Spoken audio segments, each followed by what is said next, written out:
My life of whispers stored up a poisonous rage and acidic resentment deep inside myself over external injustices, bristled as the less timid squeaked out their short-sighted, greedy, and furtive leadership deception.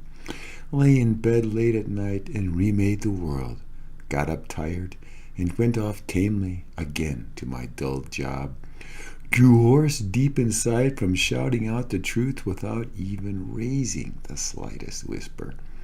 Too timid to open my mouth when it counted, too afraid to really stand up for anything at all. Too insecure to be a leader, too little self-confidence to try for even the second best schools. Unable to push my way under the lights, wrapped up too tightly in my own silly phobias.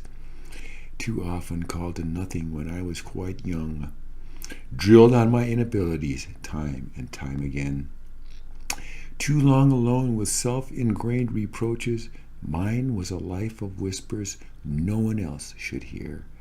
Too much time wasted on a foolish depression, overly attentive to meaningless internalities.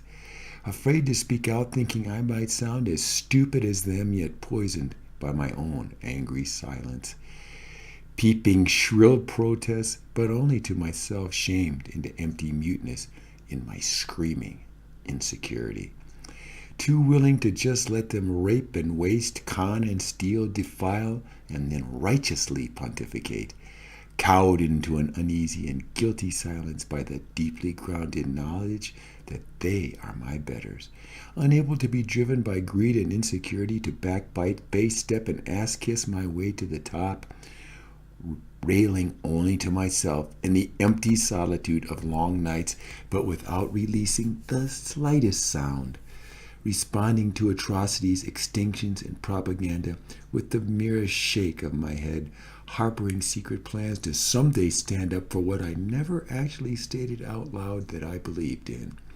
Too happily turning over mind and senses to endless channel flipping and video games, abbreviating my thought into chopped soundbite nonsense, constantly tweeting and texting. Never dared organize, distill, and commit my complaints publicly for fear of a just ridicule. Jealously would not support others who spoke out, but kept my own words jumbled up inside. Too crippled by internal contradictions to ever get to my feet on my own and speak out at all. Too deeply mired in self-loathing to get beyond a mute mediocrity they treated as my tacit acceptance. Lecturing, tutoring, and even preaching, but only ever to myself, and just when I was all alone, able to see my own internal contradictions well enough to keep them balled up inside. A life of impotent whispering in the dark halls that was never really meant for others' ears at all. Forced to think in shouts over the idiot noise that gradually drove me deaf, even on the inside.